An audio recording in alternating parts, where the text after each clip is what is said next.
Hi, Chandler. When we went to the Inca Museum in Peru, I thought about your art class, your art appreciation class. So I thought I'd take a few pictures and send you some commentary.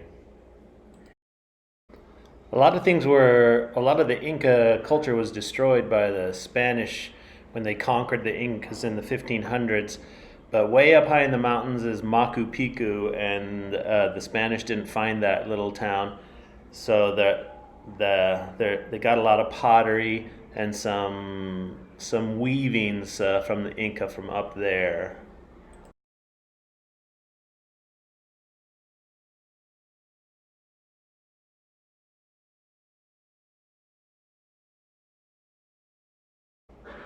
This is actually a weaving of a calendar. This is a close up of some of the calendar events that's a weave. So here's a Here's a traditional lady weave. actually doing some of the weaving. Oh, very nice. Yes. She's making this with a weave. Gracias. One of the things that the Incas were really good at was brain surgery. So whenever they would dig holes in people's brains to try to let out evil spirits or things that made them feel ill.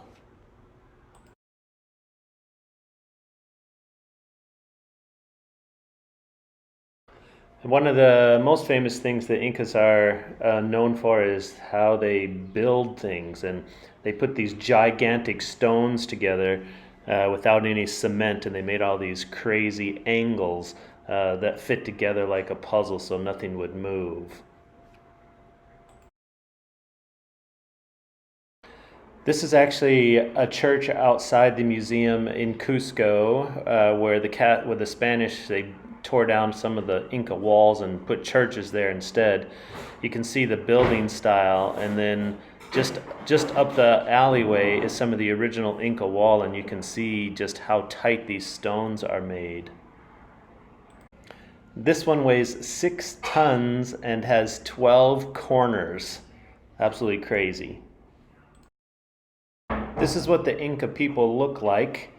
And then this is some portraits of what the Spanish invaders looked like. They pretty much just killed them all. Well, not all of them, but a lot of them. These are just some Spanish newspaper articles about the Spanish conquest of the Incas. So as soon as that happened, the art, of course, changed and became very Western and Spanish and Catholic-like. This is a traditional Inca weave that we bought from from the museum, uh, from somebody who does Inca weaving in a very traditional way. It's absolutely gorgeous. So if I was teaching art appreciation, this would be one of my main questions, like who gets to decide what is good art and what is not? Like take for example the Mona Lisa. It's really tiny. It's very unimpressive when you actually see it. Versus when we went to Italy and actually saw the statue of David, far more impressive than any statue I'd ever seen. It's absolutely stunning. What I'm getting at is who's to say this isn't any good? This isn't hanging in any museum. We bought this off of a street vendor in the streets of Cusco, a street artist. It's a picture of the church that was in one of the earlier paintings or earlier photos, basically where we stayed. So it has some emotional value to us. So here's our guy that we bought it from. We bought that oil painting and two watercolors for $70, 70 US, which is a lot of money in Cusco. Here's a picture of the two watercolors. We think they're great, so of course they're never going to be in a museum, probably. They'll be in our house though. Kind of a cool one, and then there's a very colorful one. When we were in Cusco, which is very much an Inca style of art, we went to a Peruvian restaurant, and on the restaurant was this mural painted by a Peruvian, which is a very Peru style. Obviously, you can tell it's not very Inca, but it is very Peruvian. The jaw lines, the lady looks very Peruvian. the Amazonian color flower style is very Peruvian. So it's just an interesting contrast in styles. I thought we were in Inca territory with a Peru type painting on the wall. Okay, so here's one last consideration for the question, what is art?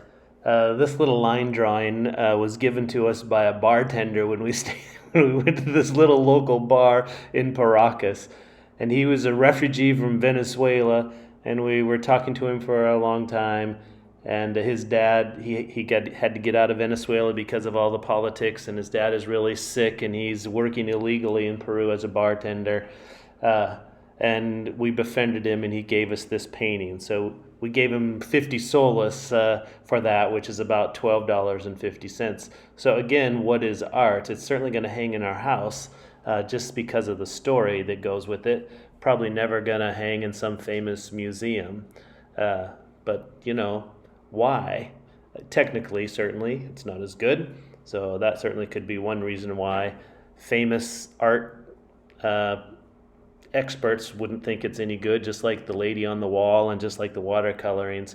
So there's some professional opinion that matters. But I think it's an interesting question, what is art?